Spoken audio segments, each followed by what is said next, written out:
ಅವ್ರು ಕೇಳ್ತಾ ಇದ್ದಾರೆ ಪಾಪ ಅವ್ರ ಸಂಘಟನೆ ಹೊಂದಾಣಿಕೆ ಇಲ್ಲದಕ್ಕಾಗಿ ನೀವು ಇವತ್ತು ಆಡಳಿತ ಮಾಡ್ತಾ ಇದ್ದೀರಿ ಅನ್ನೋದನ್ನು ನಾವೆಲ್ಲರೂ ಬಳ್ಳಿ.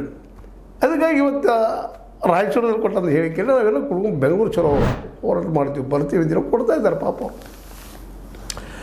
ಈ ಬೆಂಗಳೂರು ಚಲೋ ಇವತ್ತಿಂದ ಎಷ್ಟು ಮಟ್ಟಿಗೆ ಯಶಸ್ವಿ ಆಗ್ತದೋ ಬಿಡ್ತಾನೋ ಬೇರೆ ಮಾತು. ಯಾಕಂದ್ರೆ ಇಂಥ ಹೋರಾಟಗಳನ್ನ ಯಾವ ರೀತಿಯಾಗಿ ಮಗ್ಲ ಮುರಿಬೇಕು, ದಂಡಿಗೆ ಹಚ್ಚಬೇಕು, ಒಡಕ್ಕೆ ಹೆಂಗೆ ಉಂಟು ಮಾಡಬೇಕು, ರೈತರ ತಿಕ್ಕಾಟ ಹೆಂಗೆ ಹಚ್ಚಬೇಕು, ಅದರಲ್ಲೂ ಪ್ರತಿ ರೈತಗೂ ನಾನು ಒಬ್ಬ ಹೀರೋಪ ಅವನ್ನೆಲ್ಲ ನನ್ನ ಮನಸ್ಸಲ್ಲೂ ಇರ್ತದೆ ಆಗ್ಬೇಕಂತೇಳಿ ಅದನ್ನು ಉಪಯೋಗ ಮಾಡ್ಕೊಂಡು ಅವ್ರು ಜಗಳ ಹಚ್ಚುವಂಥ ಕೆಲಸ ಈ ರಾಜಕೀಯ ಪಕ್ಷ ಎಲ್ಲರೂ ಮಾಡ್ತಾಯಿದ್ದಾರೆ. ಇದಕ್ಕೆಲ್ಲರೂ ಬಾಧ್ಯನ. ಕಾಂಗ್ರೆಸ್ ಇರಲಿ, ಬಿ ಜೆ ಪಿ ಇರಲಿ, ಜೆ ಡಿ ಎಸ್ ಇರಲಿ, ಮತ್ತೊಂದಿರಲಿ ಮಗದೊಂದಿರಲಿ, ಅವಟ್ಟಿನಲ್ಲಿ ತಮ್ಮ ಎದುರಾಳಿ ಎದ್ದು ನಿಲ್ಲಬಾರ್ದು. ಅದರಲ್ಲೂ ರೈತ ಒಟ್ಟೆ ಎದ್ದು ನಿಲ್ಬಾರ್ದು. ಆದರೆ ದುರಂತ ಏನಪ್ಪ ಅಂದ್ರೆ ಈ ವಿಷಯ ನಮ್ಮ ರೈತರಿಗೂ ಗೊತ್ತಾಗಬೇಕು.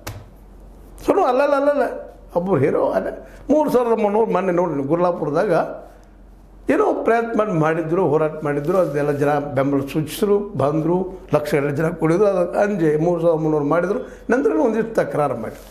ಆ ಸಂದರ್ಭದಲ್ಲಿ ಒಗ್ಗಟ್ಟಾಗಿ ಹೇಳಬೇಕಾಗಿತ್ತು. ಆ ಸಂದರ್ಭದಲ್ಲೇ ಕೆಲವೊಂದಿಷ್ಟು ಬಾಗಲಕೋಟೆ ಮೊದಲು ಅಲ್ಲಿಂದ ರೈತರು ಚುನಪ್ಪನ ಮತ್ತು ಶಶಿಕಾಂತ್ ನಮ್ಮ ಗುರೂಜಿ ಅವರನ್ನ ಟೀಕೆ ಮಾಡುವಂಥ ಕೆಲಸ ಮಾಡಿದರು.